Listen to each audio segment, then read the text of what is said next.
भगवान के अवतार कपिल रूप में भगवान पधारे और अपनी मैया देवहूति को सांख्य शास्त्र का उपदेश देकर के गंगा सागर की ओर प्रस्थान कर गए।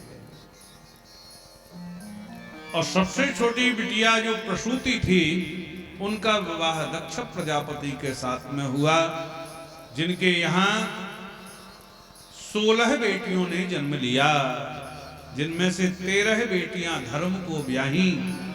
धर्म की मूर्तिमान नाम की कन्या के गर्भ से नर नारायण भगवान का जन्म हुआ, जो आज भी बद्री विशाल में विराजमान है।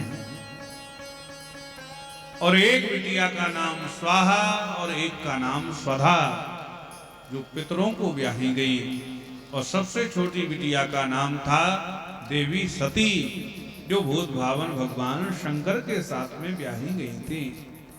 जब परीक्षित ने कहा, महाराज हमने ऐसा सुना है कि सती जी का कोई वंश नहीं चलाता, तब विस्तार से वो कथा सुनाई कि दक्ष के यज्ञ में अपने पति का जब अपमान देखा तो सती जी से रहा नहीं गया और अपने प्राण ही त्याग दिए।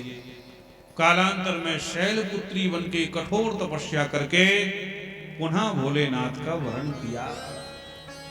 ये 3 कन्याओं के नाम थे।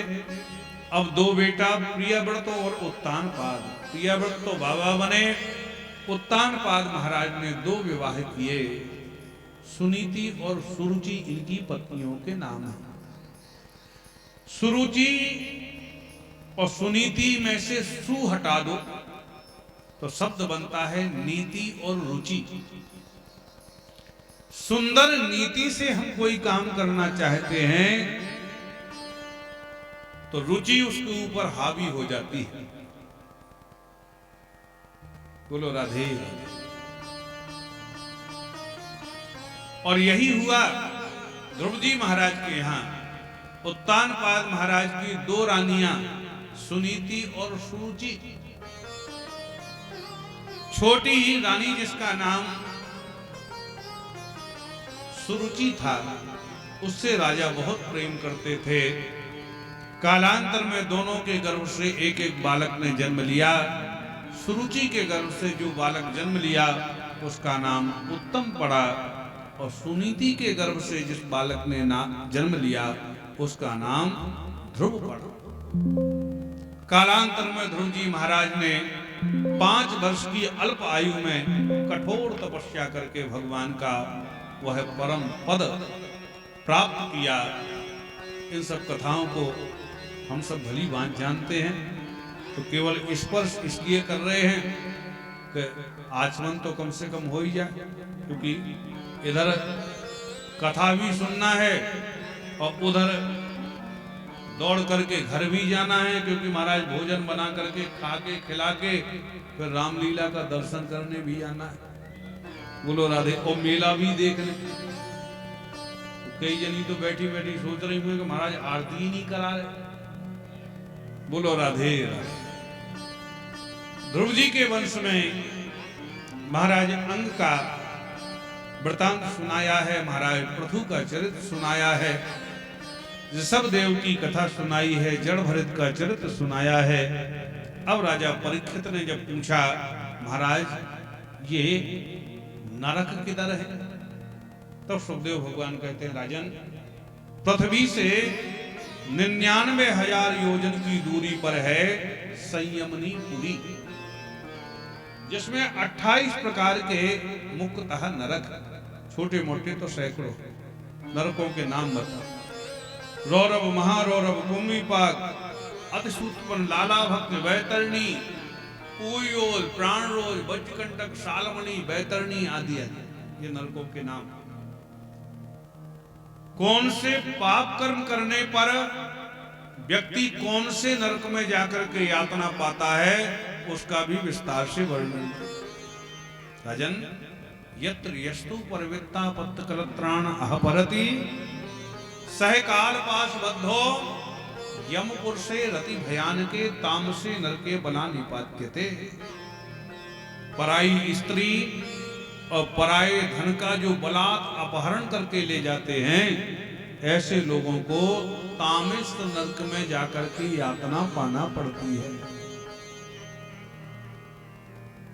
ऐसा विस्तार से वर्णन किया, परीक्षित कांप गए, हाथ जोड़ के बोले महाराज कोई उपाय नहीं है नरकों से बचने?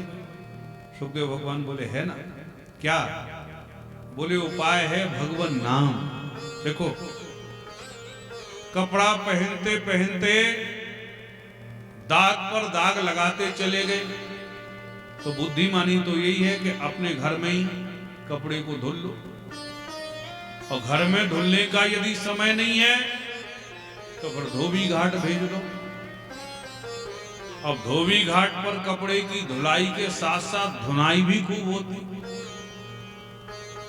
ऐसे ही बासांस जीर्णानि यथा विहाय नमानि गृह्णाति नरोपराणि।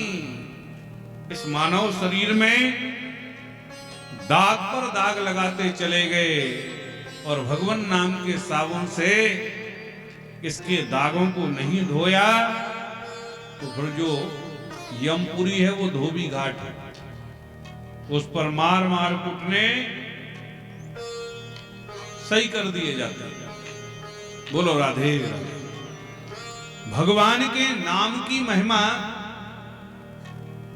कितनी है वो अजामिल की कथा के माध्यम से श्रवण कराया कि अपने बेटा नारायण को अजामिल ने पुकारा, उसका बेटा नारायण तो नहीं आया, चार चार भगवान के पार्षद आए और मार मार करके यमदूतों को भगा दिए।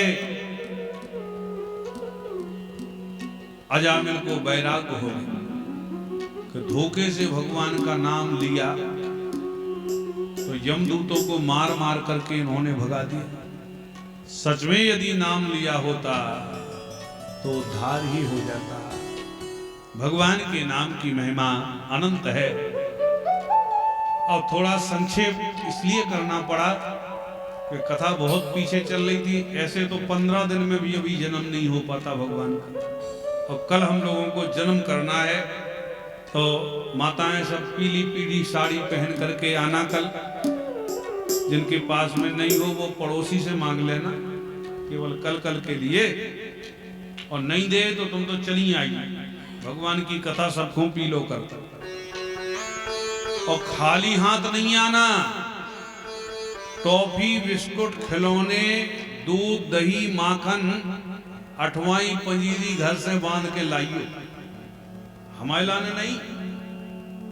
क्या समझ रही हो? पंडित जी व्यवस्था बनाने लगे, हम क्या करें? कहां ले जाए बांध के? ना, बधाई आप लोग लाएंगे और आप ही लूट करके ले जाएंगे। एक दो बात। तीसरी बात, कल माताओं बहनों से विशेष निवेदन ये है कि कोई भी कथा में आभूषण पहन करके नहीं आए। जंजीर, हार, कान के या कुछ भी नॉर्मल सा पहन करके आए, क्योंकि कल चोरों के सरदार का जन्म है। उनकी मंडली का कोई यार दोस्त तुम्हारे बगल में बैठा हो और छीन छान करके कुछ ले जाए तो दोष पंडित जी को लगे। इसलिए जो पहन करके आए तो सावधानी रखें। अब आइए सब मिलकर के 2 बार भगवान का नाम गाएं और उसके बाद में आरती करके प्रसाद ग्रहण करते हुए अपने घर की ओर जाएंगे। अरे सब होए गए भव से पार लेकर नाम तेरा, सब होए गए भव से पार लेकर नाम तेरा। हो सब होए गए भव से पार लेकर नाम तेरा, सब होए गए भव से पार लेकर नाम तेरा।